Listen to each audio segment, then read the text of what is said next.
Good afternoon, everybody. My name is Ilias Kavouras, and I'm the Associate Dean of Academic and Student Affairs in the School of Public Health.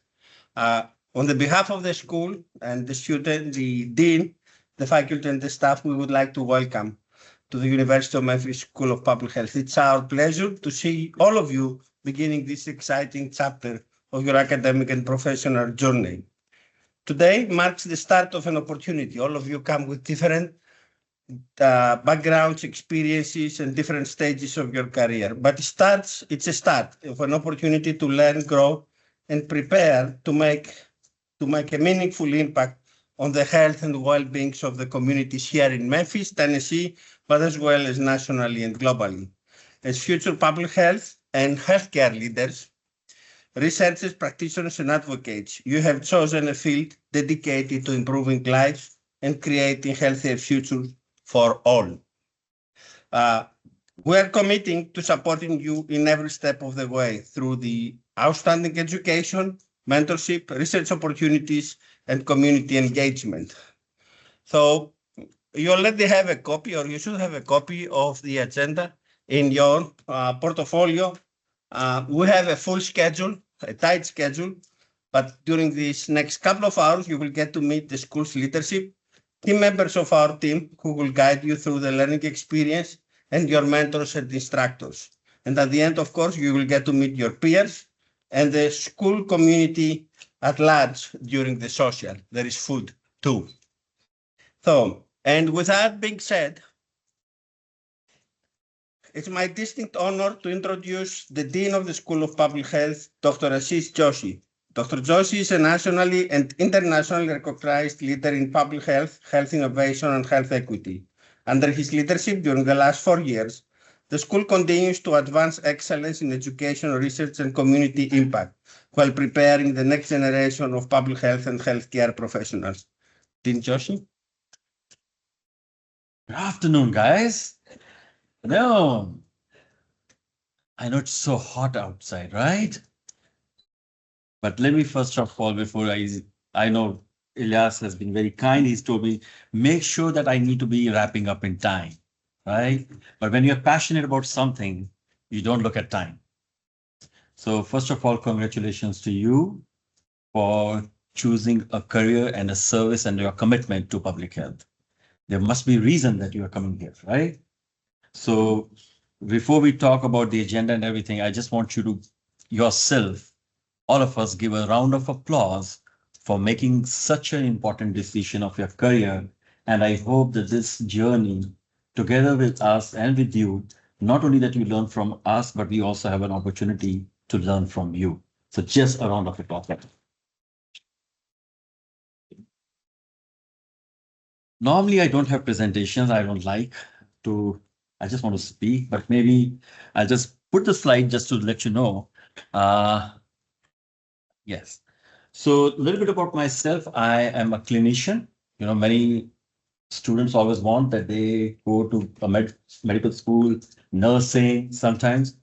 And I chose to go to the clinical environment, sometimes because my parents wanted me to go for that route. And as a clinician, I realized that you can take care of the patients at an individual level, but somehow my focus was to look at population at large. And I lost my father when I was in a medical school, and I said, oh, I'm not going to let anybody die. And obviously, you know, you reflect upon your choices you make. And I think that was a turning point when you decided that, okay, I would like to go for public health because I want to impact people at large levels and focus more on prevention and monitoring of the population so that they can take care of themselves. And the reason I give this context to you is that we always make choices for reasons. And public health is about commitment to public service also. And this is not just a career, but this is a career that can help you contribute to overall health and well-being of yourselves, of the families and the communities we live in. So taking that direction, I moved and pursued my master's in public health and then did my PhD in informatics. I had no clue When I came to the US 2002 as an international student with $3,876, not knowing how to pay for your second semester. And I have never forgotten that there's a student in me still. So that when a student walks in and they said that this is what they would like, maybe you cannot help all the time, but you can be a good listener to see how what best you can do. So I think the way we describe our school is that it's a community engaged school, which means our research is not limited to the walls of academia. It is to take the research beyond the walls of academia. The benefit of the research should be to the community. That's very important. When we talk about anchor means we are physically located and we have some responsibility to take care of the people around us and beyond us. So that's a very important element. If you see here, we use the word research-based solutions. Research is great, but if the research is not going to benefit the people, good to have publication, good to have a book, but we need to translate research into practice. So in all of you, you have some ideas that can come up and say, I would love to do research in maternal child health. I would love to do research in chronic diseases. How do I make a difference and make a change that will help the people? So we are distinctly putting ourselves that our school is not just conducting research, but focusing on research-based solutions. Now, entrepreneurship and innovation is a very important element. If things are not working the way they should, we need to change the course of it to figure it out if something wrong we are doing. So entrepreneurship and innovation, which means you have an idea, there is an opportunity in the school that would help fund that idea for you. That is your idea, that you take it and see if this can make a change. So don't view this just as an experience that you're coming here for your degree, but also a lifelong learning experience to prepare you both for your personal and professional journey. Student-centeredness. I'm going to share some of the key highlights of student-centeredness. Like, we sometimes offer scholarships, but there are a lot of field opportunities. Public health is not to sit in an ivory tower. Public health is to have boots on the ground. You go out, you find the problem, you find a solution, you implement the solution, you learn from it. Doesn't work, no failure. Just refine it and go for it. So that's what SPH Cares stands for. So you should know that what you have chosen is a school that is very committed to its community here in the state, nationally, and as Dr. Ilyas mentioned, globally. Some of the key things, we always brag about our activities, but some of the things that you should know, we are very proud to say that we are the only school of public health in the nation that offers public health education at high school level. Who could not believe that public health should be taught at the high school level? It's so important. You want to solve a problem, you want to solve so many issues in public health, they don't start at graduation level. They don't start at 30 years, 40 years. They start at a very early. So I'm delighted to share that our school now can offer 15 college credits at a high school level. This is something we strongly believe that if we want to intervene, we need to start early in public health. Dual enrollment, I know Dr. Lori Ward is here somewhere. Oh, I see her. Thank you. Dr. Ward, you're going to hear from her that she has been coordinating our high school initiatives. So whether you are an undergraduate student, whether you are a master's student, whether you are a doctoral student, I invite you to use these opportunities. You can be great mentors to our high school students. You could be a great change makers for these students. So these are high school students, grade 11th and 12th, taking classes in foundations of public health, analytics, informatics. So that's kind of an exposure. Sometimes I feel like a little jealous that I wish I would have been told about this stuff when I was in high school. Maybe I would have made not a choice to go to some. So I think these are opportunities that we are creating. There are public health clubs in high schools. We are the only city around the world that has public health clubs in high school. There are 11 such public health clubs in Memphis, and we have 95 clubs around the world. You can be one of the public health ambassadors to participate in that. So it's not about what we are just doing. What we are hoping is that this journey can be built together with you, for you, and for the people that we are here for. Okay. Public health hackathon. You should be willing to put your ideas out there. So sometimes we are very shy. We say, oh, I don't know if I have to go out and talk. Like, what do I do?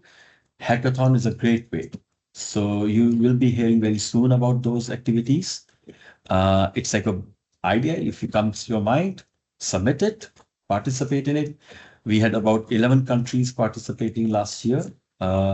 Michelle is somewhere here. I don't see her. Michelle is here. Kenny is here. And these are really the people who've been putting this together. So I'm very grateful to them for that. You may not know that we are the only school that is part of the United Nations Academic Institute member. This means it offers you international opportunities. But something I came to know yesterday, which I want to share with you all, our undergraduate certificate students who were our high school students, 3 of them, they went to Singapore in the Global Model UN program. And among the 190 countries, University of Memphis has been chosen as the best small university delegate across all public health simulations. Just happened yesterday. The reason I share this is that we want you to be part of this journey. And that's a key component, because our goal is not to just prepare you for the educational experience, but also a lifelong learning experience to deal with very much complex issues that are in a very uncertain environment. We also have the nation's first public health diplomacy lab. You always have to, whether you're in a working environment, you negotiate, you have consensus building, you have conflict resolution, you have problem solving, critical thinking. These are important skills to have. You can be in the nursing program, you can be in a medical program, you can be in a public health program, but there are 4 things that you always need.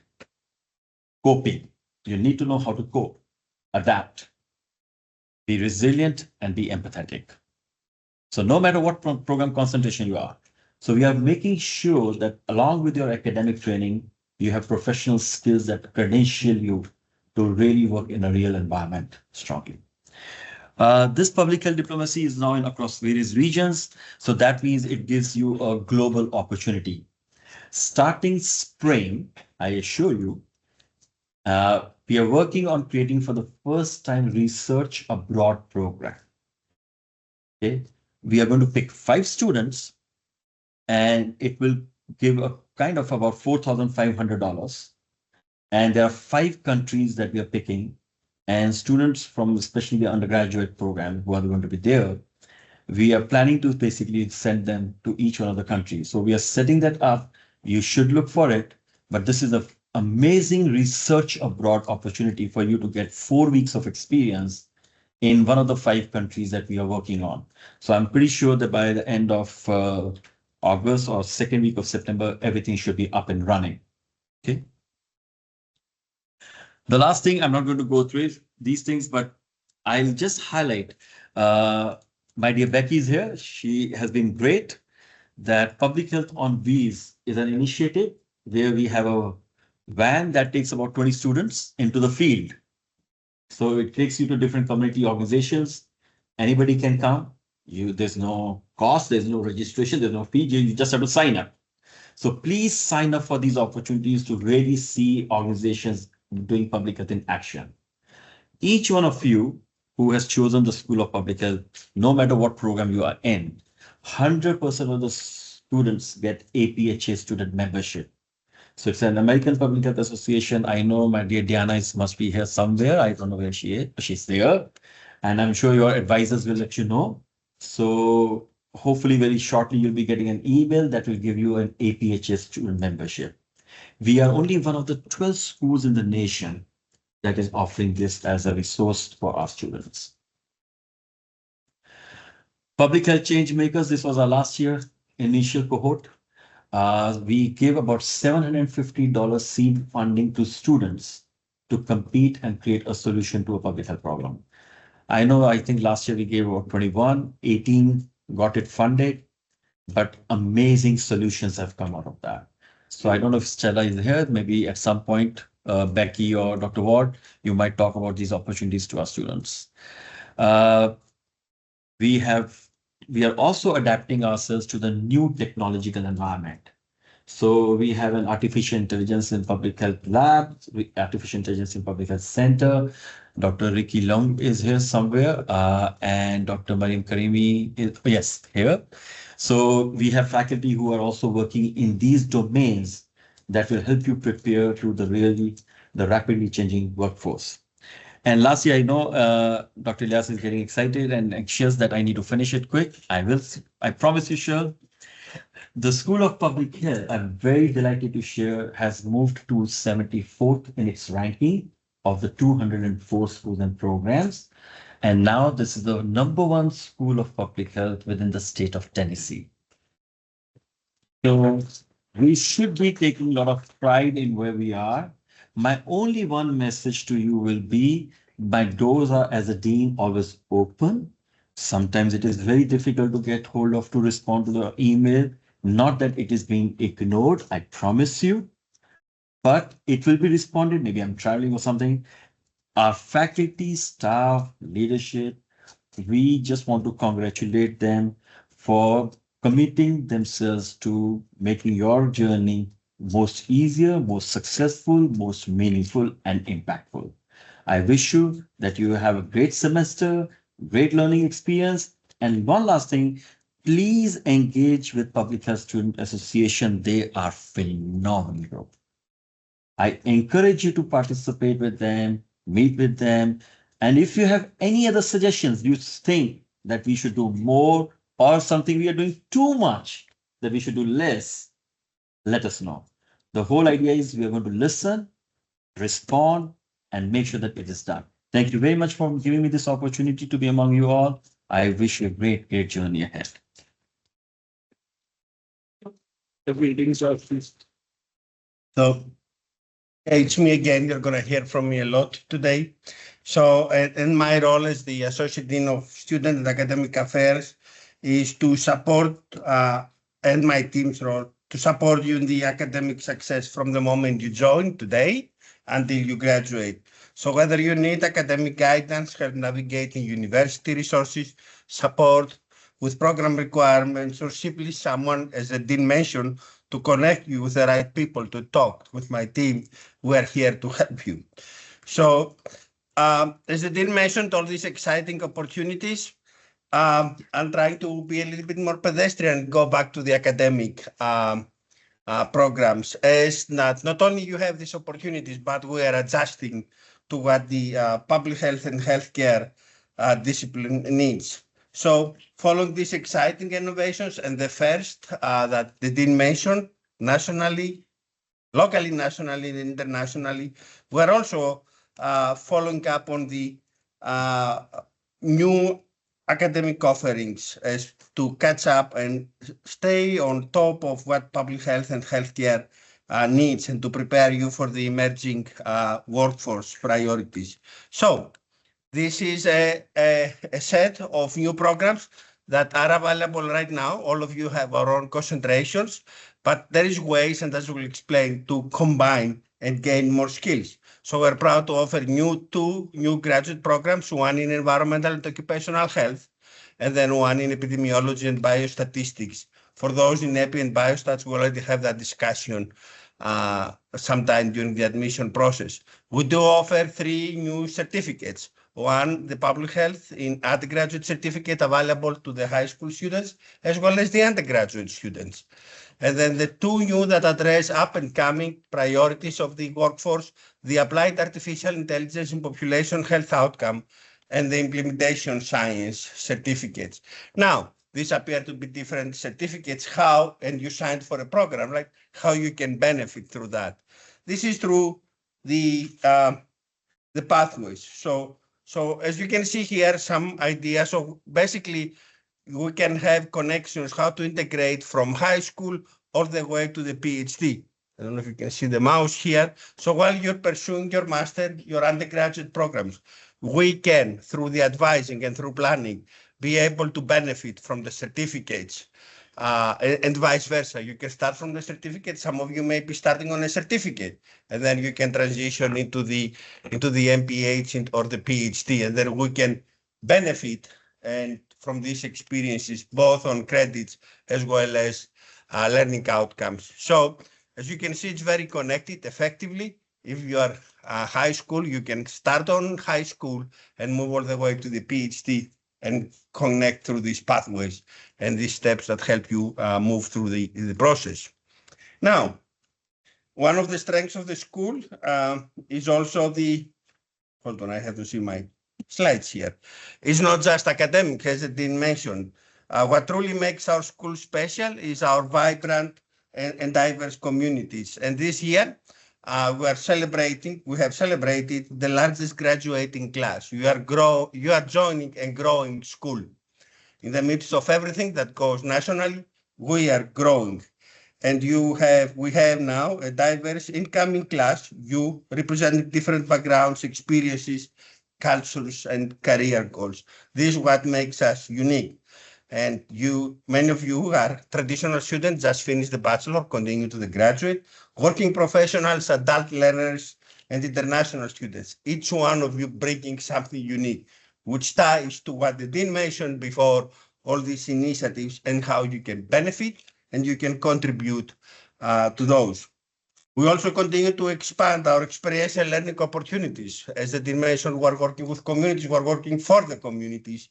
So we are building these partnerships. At this point, we are 200 plus community and healthcare organizations. And these partnerships will afford you hands-on experiences and allow you to use what you learn in classroom to real world public health and healthcare challenges.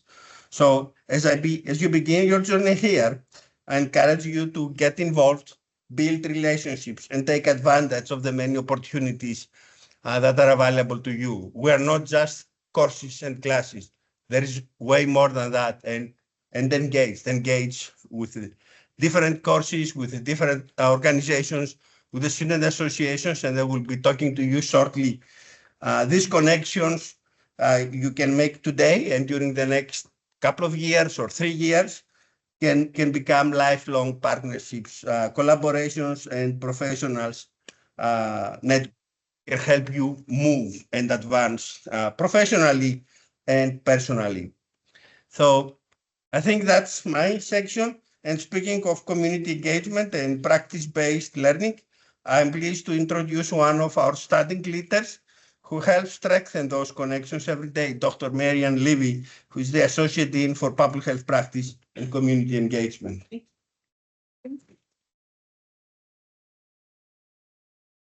Thank you, Dr. Kavoris. It's a pleasure to join Dean Joshi and Dr. Kavoris to welcome you to the School of Public Health. This is a very dynamic school. It's a growing school. We have a superb national and international reputation. And thanks to Dean Joshi, we are one of the most innovative schools of public health, if not the most innovative school of public health in the nation. So we're delighted to have you. You'll find that our faculty and staff to be very supportive, approachable, and committed to your success. And our students are diverse, but yet we're all committed to addressing public health problems and finding public health solutions. As the Associate Dean of Public Health Practice and Community Engagement, I feel our school has two priorities: our students and the communities that we serve. But students are the reason we exist. Without students, there is no School of Public Health. So our culture is a culture of engagement and inclusion and belonging. We have a very cohesive community. We have a lot of faculty, staff, student interactions. As the Dean mentioned, we have an open door policy. Feel free to call us, email us, drop by, because we're here for you. And we have a lot of great social events. Friendsgiving is something you don't want to miss. It's a great, great event. And it's been mentioned, we have two very vibrant student organizations, the Public Health Student Association and the Master of Health Administration Student Association. And they have a lot of programs. They have advocacy programs, community events, and a lot of social events that you should take advantage of. And as Dr. Kavoris mentioned, this is an opportunity for you to form lifelong friendships. And the way to do that is to get involved. And I'm just the student officers will talk about the events and their programs that they have, but I wanted to mention three that you won't want to miss. The fall picnic is going to be September 1st. It's going to be very close to Robeson Hall.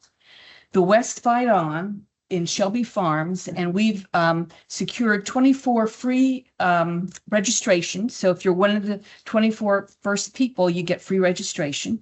And the alumni networking panel that Ms. Balance will talk about later. So, and then I just wanted to mention one last thing. We are the recipient of a Robert Wood Johnson Foundation Award. We're one of 7 schools in the nation to receive this award. And as part of that, we have the Academic Opportunity Fellowship Program. So it's for graduate students. It's open to all graduate students. So I think you have the flyer in your packet. The registration opens today and ends September 1st. So please apply if you'd like to do that. So I'm going to end with one statement. If you forget everything that I've said today, I'd like you to remember these 3 words. You belong here. Welcome aboard. Thank you. Hey. So at this time, I'm pleased to introduce Dr. Satish Kedia, our Associate Dean for Administration and Faculty Affairs and Professor in the Social and Behavioral Science. Dr. Kedia provides leadership in faculty development, academic administration, and strategic initiatives that support the growth and success of our school. All these initiatives that the Dean mentioned. His work has helped strengthen our educational programs, research enterprise, and community partners. Oh, I didn't know you had all these introductions prepared. Thank you, Elias. Appreciate it. So first I had about 40 pictures of all the faculty, and then Dr. Elias, you're not going to be able to go over each of them. So I have very simple, I really wanted to celebrate our faculty, kind of introduce you to who you'll be interacting with, okay? So we have incredible, remarkable group of faculty in the School of Public Health. It may not show, but we look at the data. I think Josie is big on the data, right? So we have about 30 faculty at this point, and we continue to recruit. And these faculty are across epidemiology, biostatistics, environmental health, occupational health, social behavioral sciences, informatics, AI, and many more other specialties. So you have a really, really good group of people that you can learn from and you can interact from. And despite being a small school, I was just pulling some data, and there may be some duplication there, but we published about 180 papers just last year. And that's last 3 years of data. Consistently, our faculty have been publishing, and these publications are in prestigious peer-reviewed journals. And a lot of the students are actually part of that journey. And there are a lot of opportunities, especially PhD students, but even master's students get involved. So in terms of the funding, just last year, you know how difficult the funding environment is right now. But despite that, we submitted 59 projects for funding, about $14 million. And our current portfolio is about $25 million. So very large, really big in the university in terms of our research portfolio. And then we have a number of research centers and labs, and they focus on different areas like the stress, AI. We are working on the simulation lab for substance use, environmental health, innovation lab, and so on and so forth. So get to know what opportunities are out there for you, okay? There's a lot of opportunities. And what it does, it creates options for you in terms of research projects, data analysis, community partnerships, field experiences, and many other professional opportunities. So the more you learn what your faculty are doing in the classroom, outside the classroom, more you'll be able to get involved, right? So one piece of advice I have is to get to know your faculty, right? You are here for a defined period of time, okay? This is your opportunity to learn from the best. Ask them what they're working on, if there's a way for you to get involved, right? Unless you ask, it's not there, it doesn't exist, right? Sometimes one conversation, and I can think of many instances where one conversation can lead to a research project, okay? It can lead to a conference presentation, a publication, or internship, or the career path that you have not even considered or aware of that it existed. Talk to your faculty. Don't be shy, right? So when I started my graduate study, I can tell you I had plenty of uncertainty. I didn't know what I was doing. But one thing I did have, and that is a strong sense of conviction that I wanted to succeed, right? 36 years later, I'm standing here, right? And so it's okay not to know exactly everything that you want to do, but at least you should try, right? Now, remember, you are here not only for the degree, you are here to actually understand and find your place in the world of public health, okay? And even your place in the world, and to figure out how you can make a difference, right? How you can make a difference. So our faculty is here. They're always available. They're here to teach you, interact with you, challenge you, mentor you. We have quite a legacy of students who have become dean, associate dean, professors, all parts of life and practice work in hospitals. They are CEOs. So we have quite a legacy, more than 1,000 alumni that we have produced at this point from this school. So you are coming in a place of legacy. Okay, so and as Dean said, we are also here to learn from you. Each time I meet a student, I learn something. I challenge myself and I challenge the student at the same time. And each of my colleagues are like that. So please reach out to us, right? Our doors are always open. And with that, I'd like to welcome you again to the School of Public Health, the best place in Memphis, the best place in Tennessee, and best place globally, right? Thank you. We are glad you're here.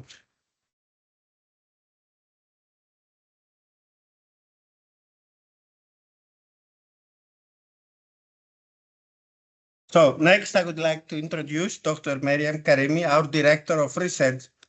Dr. Karimi leads many of the school's research initiatives and works closely with faculty and students to expand research opportunities and scholarly engagement. Maryam. Hey, welcome all. So happy to have you all here and welcome aboard. I'm Maryam Karimi, and thank you, Dr. Elias, for that introduction. And so I just wanted to tell you guys that this is a very active research school. We are one of the top research schools here. And this is a $28.5 million school. So this is a great opportunity for you guys. And so basically we have faculties that are working in different areas. For instance, we have HIV, lung cancer, urban environment related research, COPD, and anything that you could think of, and anything that you might be interested, or even areas that you've been concerned in your own communities, you could get involved with faculties and do your research. But one thing that I wanted to say is, please keep this in mind that research involvement is not assigned, is actually requested, and that request has to come from you guys. So like Dr. Kedia just mentioned, please do reach out to the faculty, come to me, to my office. I'll be more than happy to connect you, but also talk to your faculty, make sure you have that one-on-one connection. Because one thing that's very important, and I do want you guys to please remember this, this was something that was not told to me when I started as an undergrad student.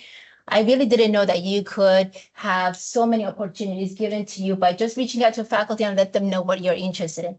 But please remember this. Research involvement is what turns a degree into a career.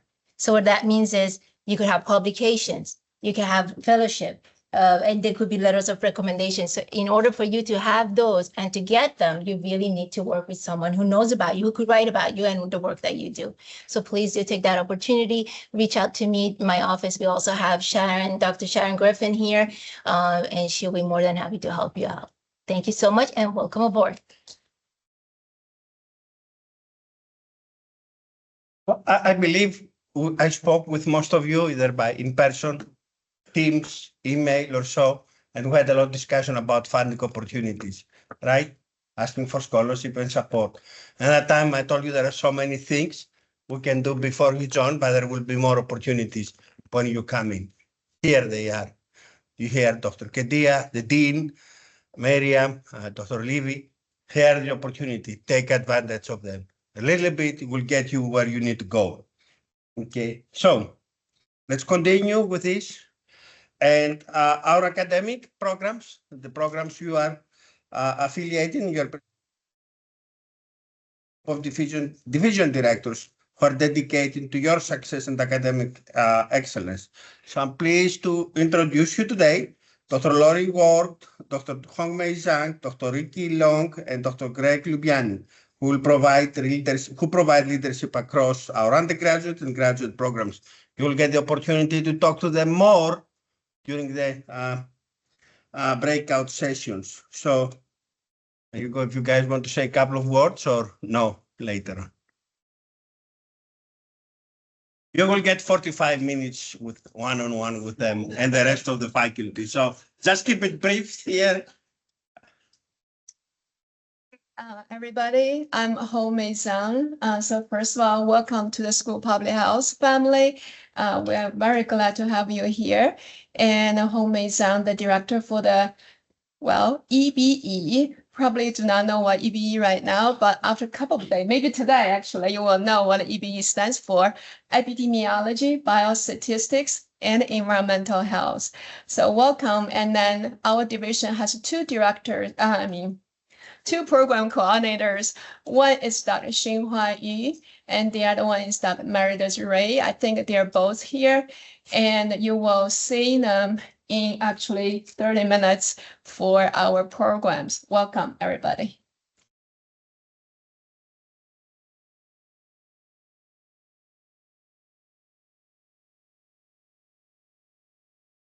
Good afternoon.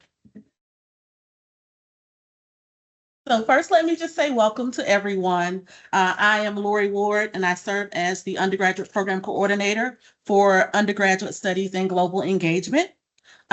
Just if you could wave your hands, undergraduate students that are in the room. Oh, awesome. And I believe we do have some online. Thank you. So wonderful. I am delighted to have you all as our students, and we look forward to working with you as you matriculate through our undergraduate program. Graduate students, we welcome you also, and we hope that you will engage with our undergraduate students to be a great example of the next steps that they can take after completing undergraduate studies. We're truly excited about our growing undergraduate program, and we look forward to sharing more about our programs in our breakout session. Shortly, we'll cover our programs, we'll cover how to get involved, advising, and a little bit more. Please join us in 2512. So it is not on your program. So again, the room is 2512. And again, welcome. Thank you.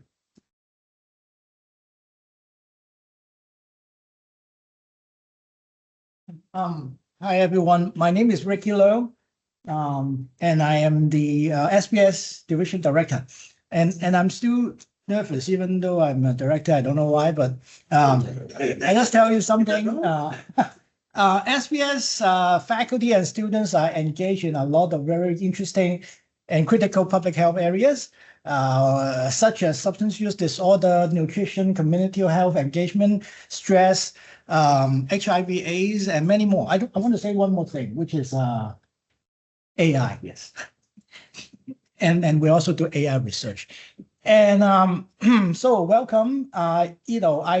No matter what background you're from, what major you're coming for, please reach out. Okay, SBS is committed to your success. Thank you very much, and welcome. and the newest member of our leadership just joined a couple of days ago. Officially, yes. Everybody, my name's Dr. Greg Libiani. I did just officially join as the division director here this week, but not my first stint at the University of Memphis. I'm a proud alum of the University of Memphis. I was also born and raised here.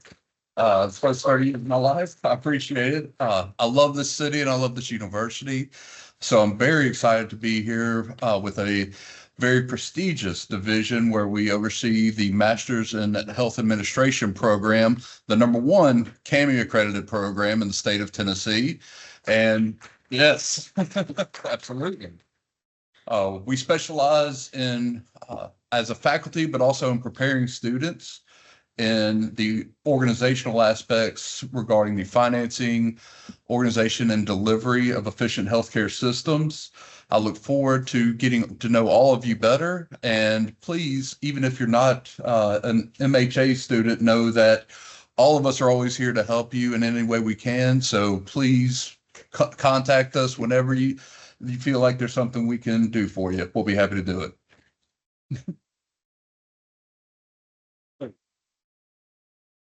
So that concludes the school's leadership, and we will go through the next phase, which is get you a brief introduction of the resources that are available to you.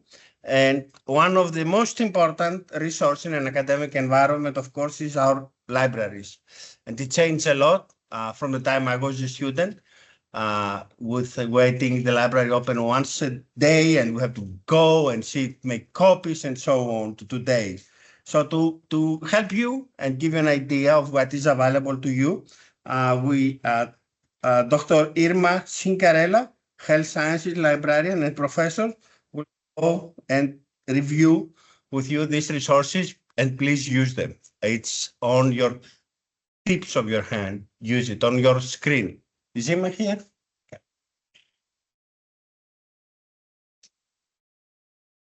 Okay.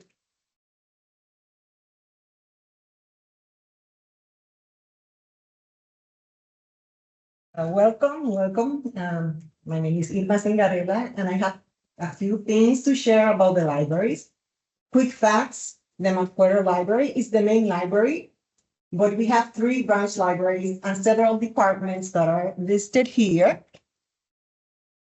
And very important, and this is a biased opinion, this is the most beautiful library at the University of Memphis. Is upstairs, is the Health Sciences Library.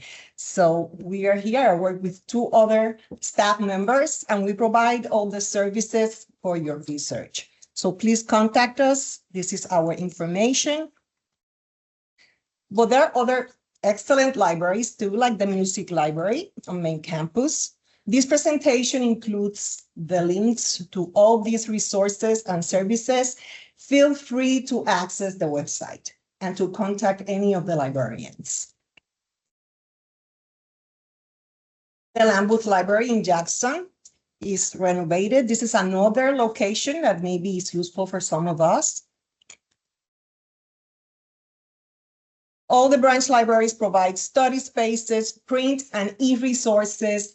E-resources, as you know, are available 24/7. Online services are available 24/7. So no matter where you go, you're at the library.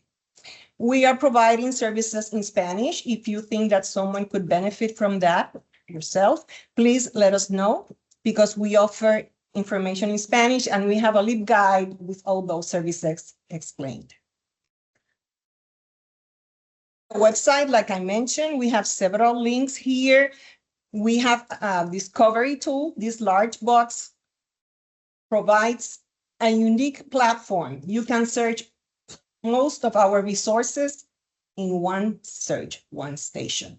Also, we have databases for you and resources for public health.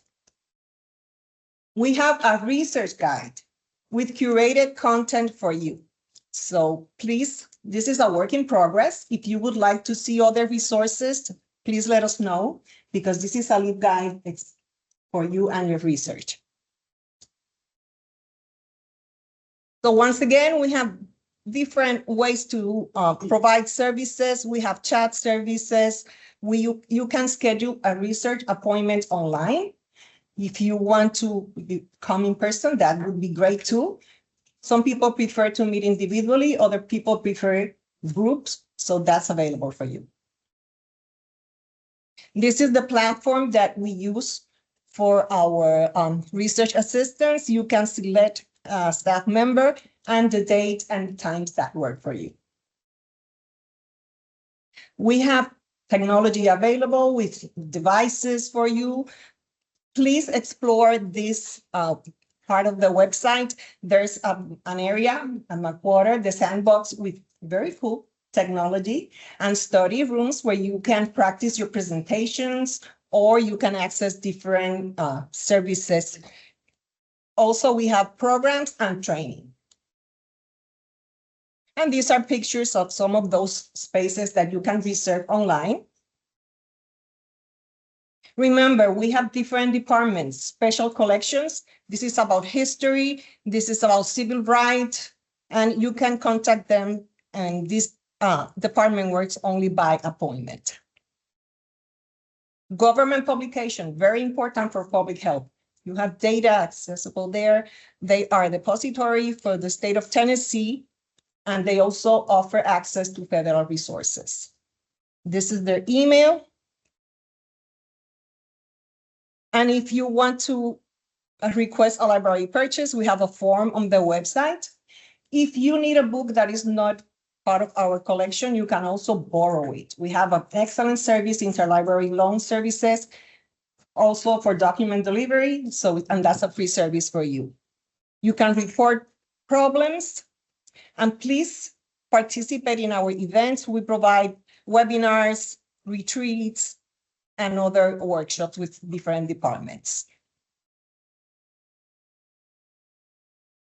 So this is my email. Once again, welcome.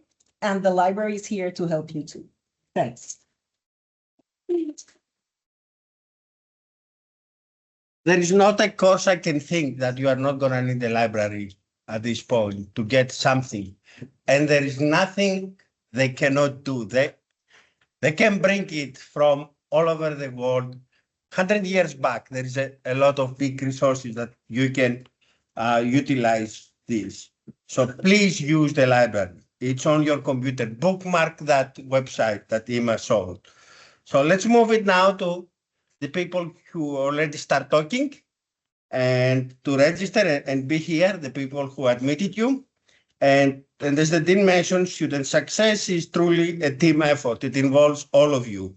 So I'm pleased to introduce the academic and student affairs team, which is here to support you from admission. You're here already through graduation, helping with advising, experiential learning, career readiness, recruitment, and student engagement. So these are your to-go people, and I'll let them introduce themselves.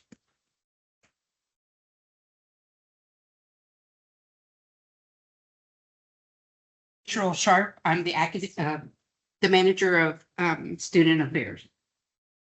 I'm Becky Cronenberg. I'm the undergraduate advisor for the school. Hi, everyone. My name is Zoe Henley, and I am the coordinator of experiential learning and career readiness with the School of Public Health. And good afternoon. I'm Felicia Wilson, your director of academic and student services. Welcome. Thank you. You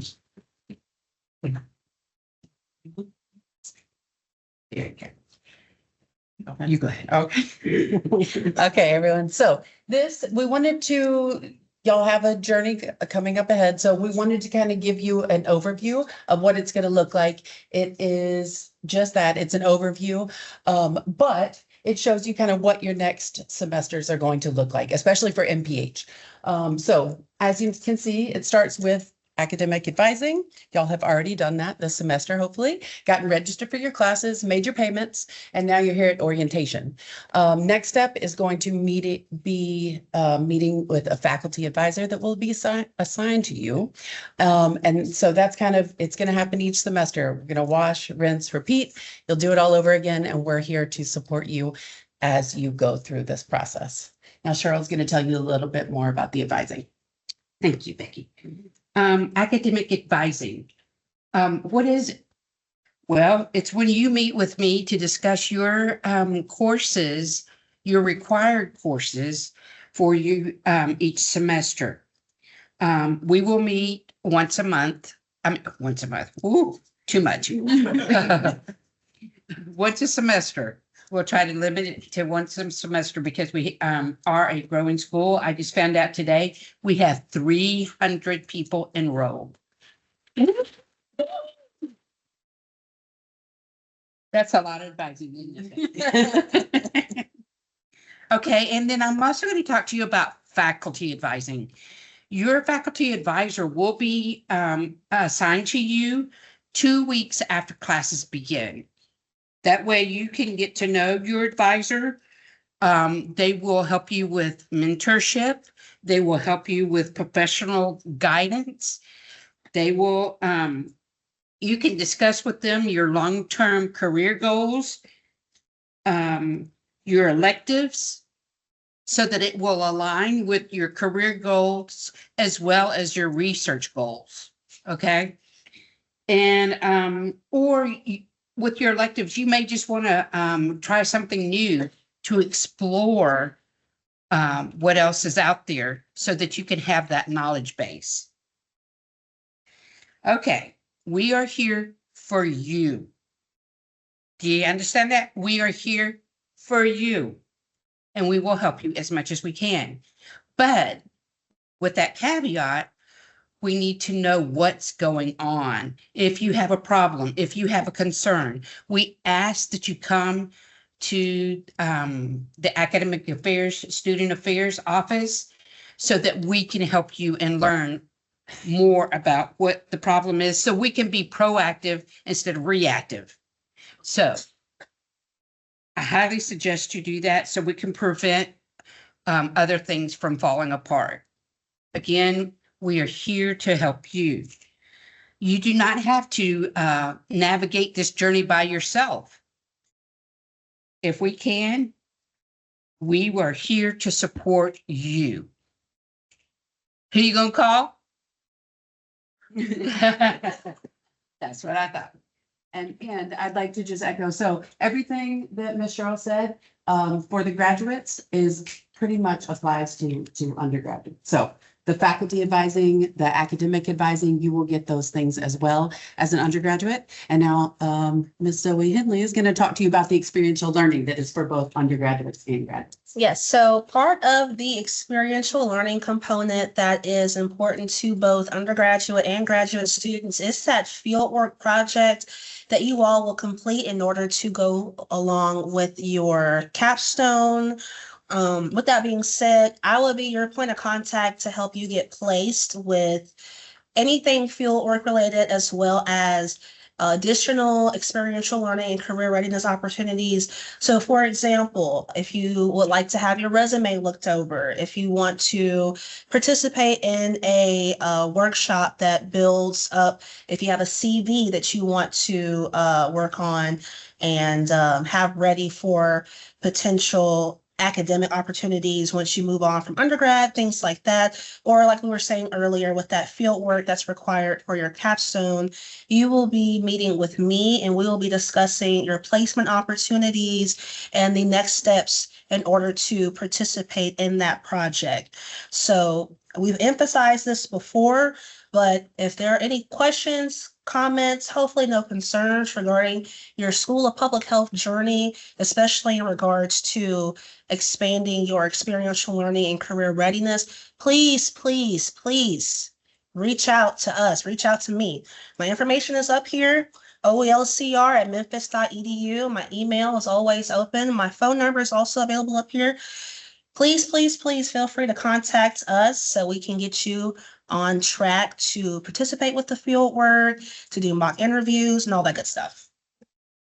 Did we want to show where it was on here? So yeah, so as you see in the journey here, it's sprinkled in the pathway. So after you complete advising and registration and like the orientation that you all have attended now, you all will need to attend an additional fieldwork orientation specifically geared and designed for students looking to participate in the fieldwork experience, whether that be undergraduate students, graduate students. Everybody who needs to participate in the fieldwork has to complete the fieldwork orientation as a requirement in order to move forward with the next steps for the fieldwork project. So be sure and be aware of your Canvas announcements, because the fieldwork orientation information will be disseminated through the Canvas announcements, as well as regularly checking your emails. Please, if it hasn't been said already, please be checking your emails regularly. So we will be sending the information out about those upcoming fieldwork orientations very soon. And just to be clear, for you students that are starting now, y'all will be doing your orientation not until spring. So Yes. this is kind of, again, this is that roadmap, what it's going to look like for you. We want you to know what to expect. But if you're new to the MPH program, y'all will be doing this in spring. And the undergraduates, just as a heads up, you do your field work in your first semester of your senior year. So you do the orientation the semester before that. So this is just heads up, and then like she shared, we will be telling information on. Oh, wait, you forgot this? Yeah, and I was about to lead into, along with the fieldwork orientation, in light of getting you all ready for your eventual careers, hopefully in public health, we do have career fairs regularly scheduled throughout the year. If I'm not mistaken, once a semester is when we have our SPH Career Resource Fair. So this is a great way to kind of put yourself out there, see what kind of amazing opportunities we have in store for our public health students, oriented with our community partners like Le Bonheur, St. Jude, and even other community partners like MATA will be in attendance to just give you all a holistic view on opportunities available through public health for careers. So just note, the upcoming career fair, this is the first bit of information that's dropping now for it. And it's September 17th. So I believe in a couple weeks, right? 2-3 weeks. So be there, be square, everybody. Make sure and sign up. Like I said, this information will be disseminated through the Canvas announcements as well as you all's email very soon. So please be checking on that. Make sure to use the QR code or the link provided to sign up. And we look forward to seeing you all participate in our career fair. Thank you, guys. Wait, one more. Oh, one more thing. So we wanted to tell you all about our student portal as well. So we have designed a Canvas page for students. We implemented this last year in response to wanting y'all to have all the information that you need. So there you see here, we have course information, we have program handbooks. There's all kinds of information to be had here. We also share announcements with y'all about opportunities for fieldwork, about volunteer opportunities, career opportunities. So you really want to be sure to check this. We'll do those as announcements. Now, if you're a new student, you will get this invitation 3 weeks into the semester, and you will probably have it at the top of your Canvas page. You will need to accept that invitation in order to activate the course. So just be aware that that's coming when it pops up in your Canvas. Go ahead and accept that so that you have access to all these opportunities that we share with y'all through that. Okay. Now I think. Yes, you can talk about that. Thank you. Thank y'all. So far, this very needed people are located in different parts of the building. So, and we're going through a restructuring, and in the near future, all of us will be on the 3rd floor, one-stop shop. You go advising, experiential learning, undergraduate, and so on.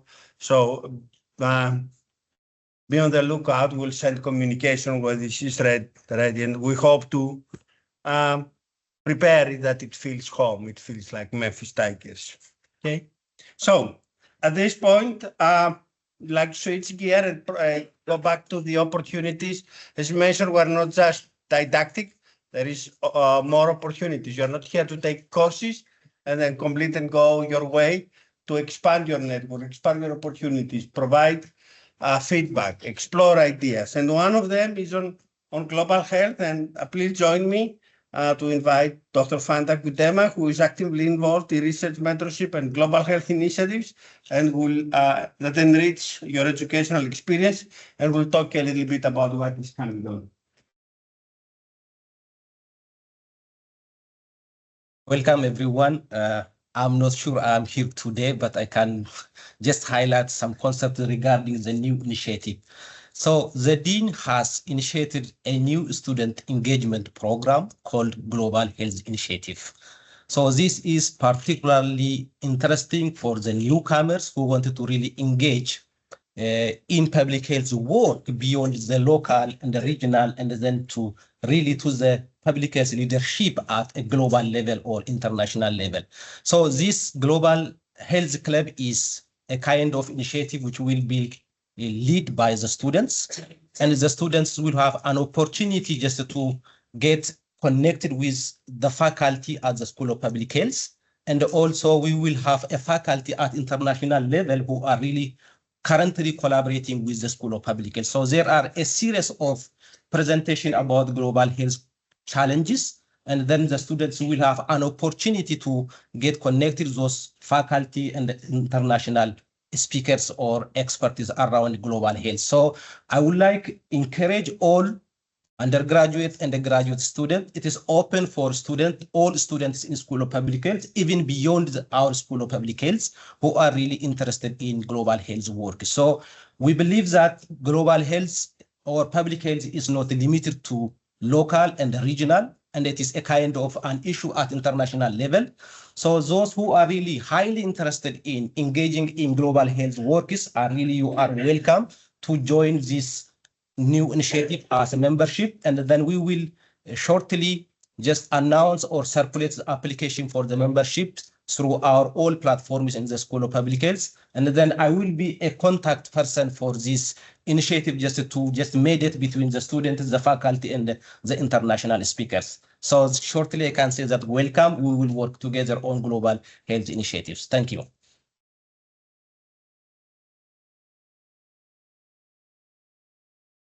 Okay, so you heard about the student organizations, right?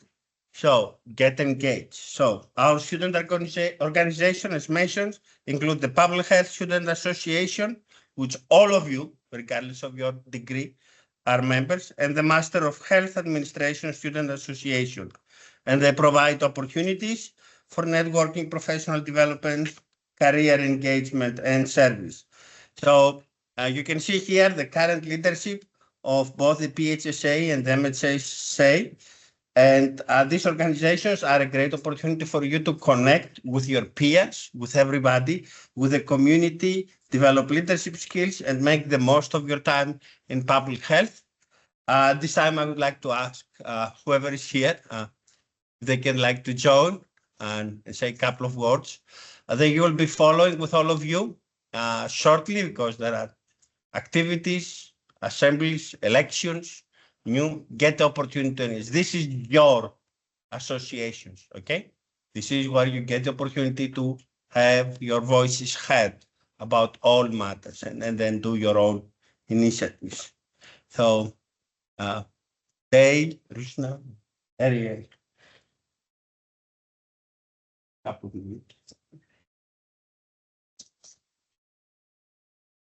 Good afternoon, everyone. My name is Ariel Sloan, and I'm the Vice President of the Public Health Student Association. I'm currently a senior enrolled in the public health program. Thank you. No, I'm actually enrolled this upcoming semester in the accelerated bachelor's and master's. So that's exciting.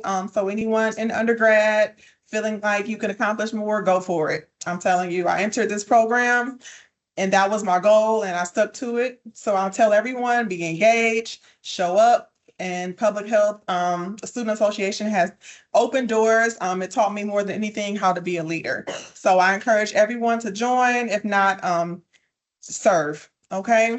Thank you. Right, all right, all right. Good afternoon, everyone. That's what I'm talking about. My name is Delario Soto. I'm in the military, so I'm pretty loud and I like to project, so forgive me in advance. But this lady beside me is Ms. Rushna Ali Khan. We serve as your Master of Health Administration President and Vice President. Welcome aboard to all you new students that are coming aboard. We have a lot of great events that we're excited to put on. One of the biggest events that we have this semester is going to be our speaker series, which Dr. Lubiani and Dr. Sanders graciously gave us the green light to be able to do. And please note that it will be inclusive of everybody. We'll be bringing in healthcare leaders and administrators in the city to kind of talk about their experiences and to provide guidance to the graduate and undergraduate students. If you don't remember anything else from our presentation, please remember that our student associations are your voices to the healthcare leadership here at the School of Public Health. If you guys ever need anything, please reach out to us. If there's any events that you want to do, anything that you want to be a part of as far as volunteering, community service, things of that nature, please let us know and we'd be more than happy to set that up for you guys. We look forward to having an exciting and engaging year with you all. Thank you.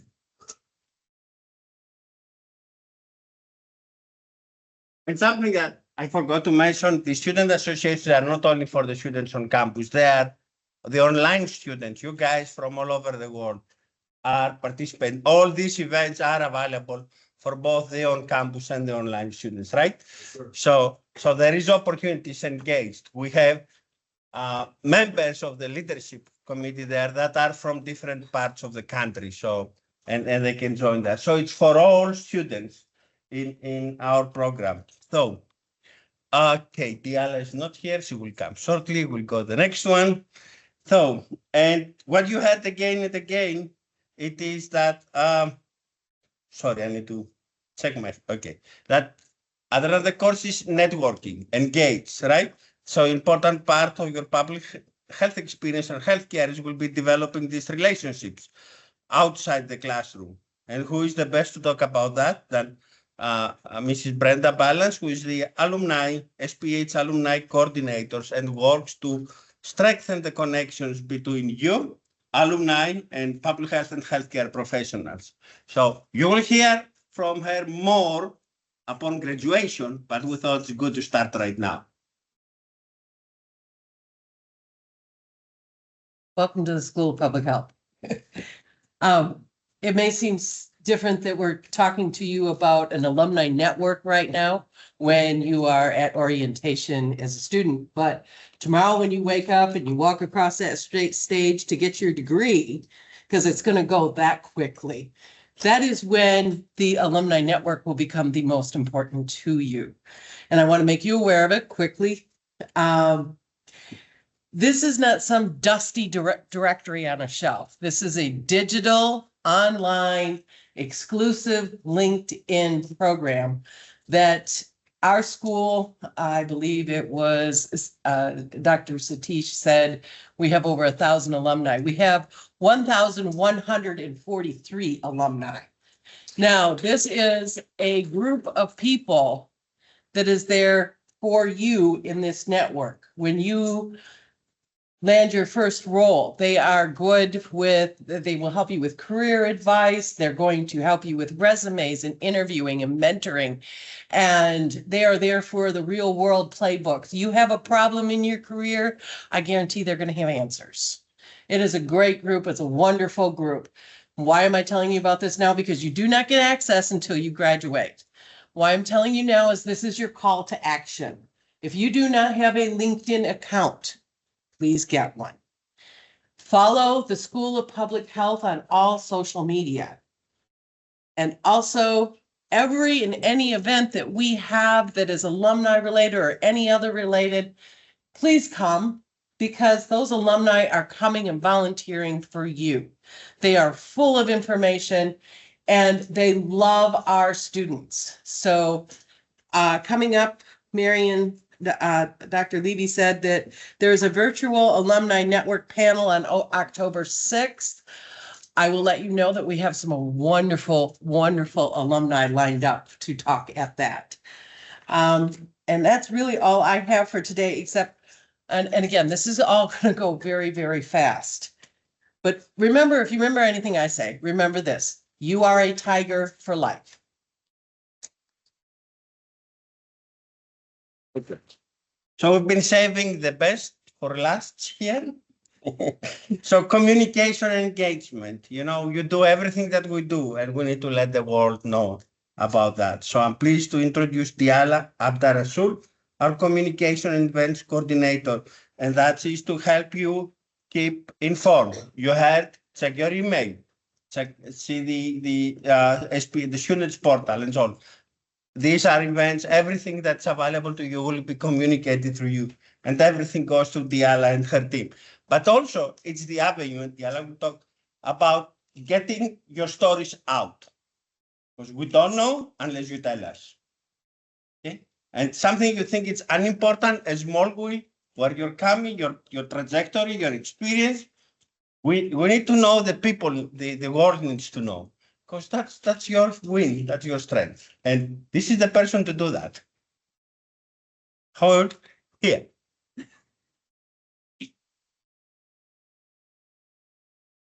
Hi, everyone. So I am Diala Abdul Rasul. I am the SPH Communications Coordinator. So lots of fun work going on at Communications. Thank you, Elias, for saving the best for last. I actually wouldn't say that about us, but I will say that we are the best at featuring your stories. And what that means is that you should actively create relationships with us. So we are going to come up to you and approach you and ask that, can you share your story? Are you comfortable being on camera? Because we want to see you all on our social media, on our website. And we are happy to do that if you just email us. But at the same time, we're going to come up and ask. So if you're not comfortable being on camera, let us know. But we're going to probably be a little bit pushy. We are happy to share just student testimonials. So if you want to just be okay with a photograph and like maybe a quote as to why you are interested in joining the School of Public Health, or why did you join SPH, and what do you anticipate for your future and things like that, definitely share that with us. You don't have to do video testimonials, but we definitely love sharing videos. So follow us on our LinkedIn, our Facebook, and our Instagram. We're really excited for like student engagement this year. So if any students are social media savvy and they want to actually help us create content, we are definitely open to hearing your advice. So for instance, if there's a fun trend like the Netflix trend and you guys want to do the Netflix trend where you're being interviewed, we want a student to do that. We don't want ourselves to do that because it would be weird, you know, like, yeah. So definitely get in touch. We are happy to let you create your own content, create your own reels. We'll definitely edit them, but we are happy to work with you so that you could also grow your social media skills and say that you worked with the School of Public Health Communications team to create social media content. And then you can put that on your resume. And there you go, guys. Then you have an added skill. So build your skills while you're here at university, because after you leave university, you're going to have whatever you came with, but extra skills on top of a public health degree, like communication skills, are going to be top notch. Promise. It really pays off. So after this whole thing, we're going to be asking students to come and just share a couple words on camera. So Devin here will be filming. If you're not comfortable with being filmed, just let me know. I'll take a couple photographs and then we can use that with a quote. But definitely stay in touch with me. I am a communications coordinator. You can find our information on the website, faculty, there's staff, and then you can just email me, email Sarah, my communications associate, or even email Devin and say, Devin, I want to do an interview and I want to talk about myself to you. And then we'll share it with you, everyone. So yeah, thank you. I have to tell you, I mean, the last of it.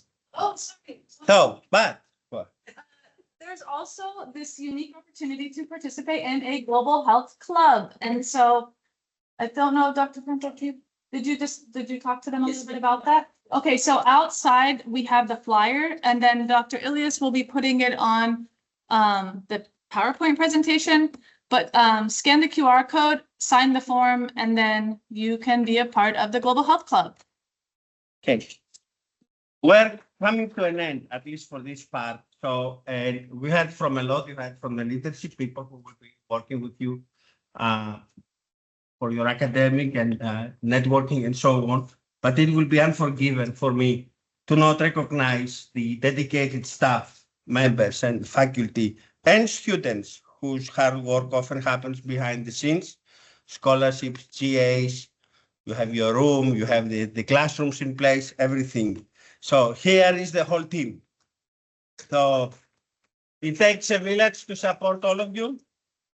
And we couldn't do it without them. So please join me in thanking those who were on the stage, but also those who were not on the stage. So, and before you go, Diala mentioned you are going to be contacted. For those of you, you have a phone, right? So let's create a snapshot of where you are. Take a selfie of this place right now if you want, to keep it that as a starting point, because we will be asking you to take one when you graduate. So you can see where you were, where you started, and where you finish. This is going to be shared with you, but please fill the survey. You can scan it right now and fill it sometime today. And so we want to hear what you like, what you didn't like, and what we can do to better help you in the future. And from now on, the next part is going to be, and sorry for stepping over your time, you're going to break into the division sessions. 2512 is for the undergraduate, not 2052. So the other rooms are here. You will break in the sessions. You will talk with your faculty, instructors, mentors about your programs, and we expect you to be back by 4. There is food, guys, and social. Thank you. Oops. Oh, the gifts, right? All right. There was a few things in the conversation today, and I was just trying to see if you get a door prize if you can answer the question. All right.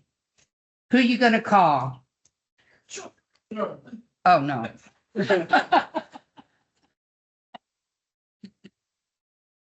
Megan, I saw you first. Dr. Kavouris, it's your turn. Other than your courses and the didactic and experiential learning, I mean, the didactic opportunities, what's the next important component that you need to advance professionally? And we hope that we can provide that through different avenues.